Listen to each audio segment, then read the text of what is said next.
warahmatullahi wabarakatuh. Pada video pembelajaran kali ini kita akan belajar mengenai koordinat kartesius. Sebelum itu, perkenalkan saya Rima Aprilianasari dari Universitas Jember, Prodi Pendidikan Matematika Angkatan 2017. Mari kita belajar. Seperti yang saya katakan di awal, pada video pembelajaran kali ini kita akan belajar mengenai koordinat kartesius, khususnya untuk kelas 8, yaitu subbab 2.3 mengenai posisi garis terhadap sumbu X dan juga posisi garis terhadap sumbu Y. Setelah menonton video pembelajaran kali ini, diharapkan kalian semua mampu untuk menentukan posisi garis terhadap sumbu X dan juga posisi garis terhadap sumbu Y. Berbicara mengenai posisi garis, pasti kalian semua sudah familiar dengan garis. Mari kita review sebentar mengenai garis. Untuk membuat sebuah garis, diperlukan minimal 2 buah titik. Di sini saya mempunyai titik A dan juga mempunyai titik B. Nah, kemudian titik A dan titik B ini saya sambungkan dengan sebuah garis. Garis yang menghubungkan titik A dan juga titik B ini dinamakan sebagai garis AB. Lalu, garis juga bisa dinotasikan dengan sebuah huruf kecil. Misalnya seperti gambar di bagian bawah. Garis ini dinamakan sebagai garis L. Pada bidang koordinat kartesius, posisi garis yang akan kita pelajari ada 3, yaitu garis yang sejajar, garis yang tegak lurus, dan juga garis yang berpotongan. 2 buah garis dikatakan sejajar apabila ketika 2 buah garis ini diperpanjang ataupun 2 buah garis ini diperpendek, maka kedua buah garis ini tidak akan pernah berpotongan satu sama lain. Sehingga 2 garis ini dikatakan sebagai garis yang sejajar. Sebagai contoh, coba perhatikan gambar ini. Gambar yang pertama adalah 2 buah garis yang memiliki panjang yang sama.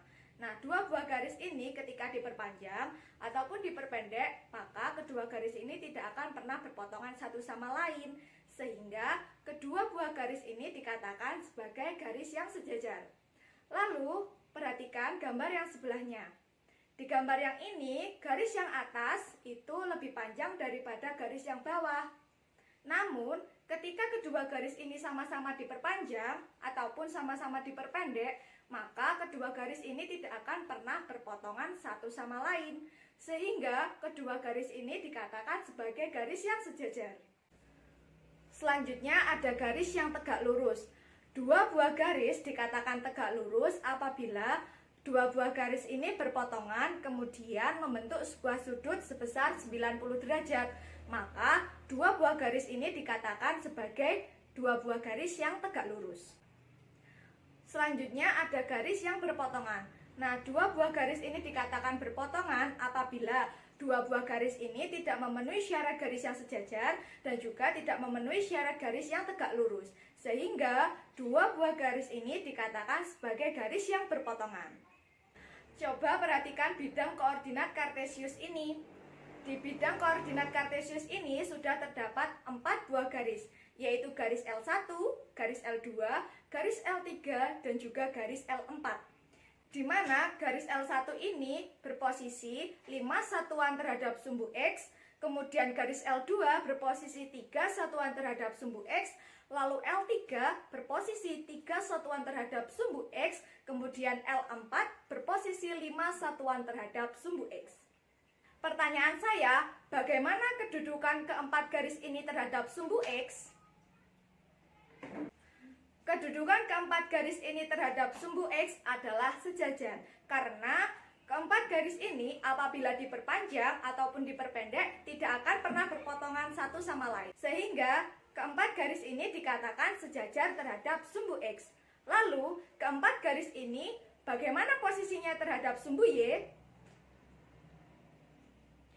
Posisi keempat garis ini terhadap sumbu Y adalah tegak lurus, karena ketika keempat garis ini berpotongan terhadap sumbu Y, maka akan membentuk sebuah sudut sebesar 90 derajat. Sehingga keempat garis ini, yaitu L1, L2, L3, dan juga L4 dikatakan sebagai garis yang tegak lurus terhadap sumbu Y. Selanjutnya, perhatikan bidang koordinat di samping ini. Nah, bidang koordinat ini juga sudah ada 4 buah garis, yaitu garis M1, garis M2, garis M3, dan juga garis M4, di mana garis M1 berjarak 5 satuan terhadap sumbu Y, lalu garis M2 berjarak 2 satuan terhadap sumbu Y, dan garis M3 berjarak 2 satuan terhadap sumbu Y, kemudian garis M4 berjarak 7 satuan terhadap sumbu Y. Pertanyaan saya, bagaimana kedudukan keempat garis ini terhadap sumbu X? Kedudukan keempat garis ini terhadap sumbu X adalah tegak lurus. Karena keempat garis ini ketika berpotongan dengan sumbu X akan membentuk sudut sebesar 90 derajat. Sehingga keempat garis ini yaitu garis M1, garis M2, garis M3, dan juga garis M4 dikatakan tegak lurus terhadap sumbu X. Lalu, bagaimana kedudukan keempat garis ini terhadap sumbu Y? Kedudukan keempat garis ini terhadap sumbu Y adalah sejajar karena keempat garis ini ketika diperpanjang ataupun diperpendek maka tidak akan pernah berpotongan satu sama lain. Sehingga keempat garis ini kedudukannya adalah sejajar. Selanjutnya, perhatikan bidang koordinat kartesius ini. Nah, di bidang koordinat kartesius ini sudah terdapat dua buah garis, yaitu garis N1 dan juga garis N2. Bagaimana kedudukan garis N1 dan juga N2 terhadap sumbu X dan sumbu Y? Kedudukan garis N1 terhadap sumbu X adalah berpotongan. Karena garis N1 ini tidak memenuhi syarat dari kedudukan yang sejajar maupun syarat dari kedudukan yang tegak lurus. Lalu, bagaimana kedudukan garis N1 terhadap sumbu Y?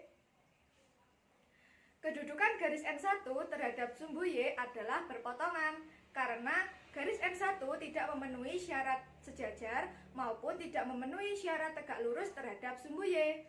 Sehingga garis N1 berkedudukan berpotongan terhadap sumbu X dan juga berpotongan terhadap sumbu Y. Begitu juga dengan garis N2, berpotongan terhadap sumbu X dan juga berpotongan terhadap sumbu Y. Sebagai contoh permasalahan, coba perhatikan denah ini.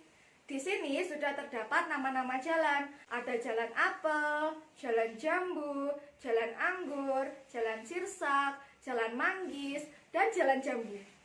Lalu, bagaimana kedudukan jalan jambu dan jalan sirsak? Jalan jambu dan jalan sirsak berkedudukan sejajar karena jalan jambu dan jalan sirsak apabila diperpanjang ataupun diperpendek tidak akan pernah bertemu satu sama lain atau berpotongan, sehingga jalan jambu dan jalan sirsak adalah sejajar. Kemudian, bagaimana kedudukan jalan jambu dan jalan apel? Jalan jambu dan juga jalan apel berkedudukan tegak lurus karena jalan jambu dan juga jalan apel ketika berpotongan membentuk sebuah sudut yaitu sebesar 90 derajat. Sehingga jalan jambu dan juga jalan apel berkedudukan tegak lurus. Lalu, bagaimana kedudukan jalan salak terhadap jalan anggur? Kedudukan jalan salak dan jalan anggur adalah berpotongan karena tidak memenuhi syarat sejajar dan juga tidak memenuhi syarat tegak lurus. Sekian video pembelajaran kali ini, semoga bermanfaat untuk kalian semua. Akhir kata, wassalamualaikum warahmatullahi wabarakatuh. Sampai jumpa.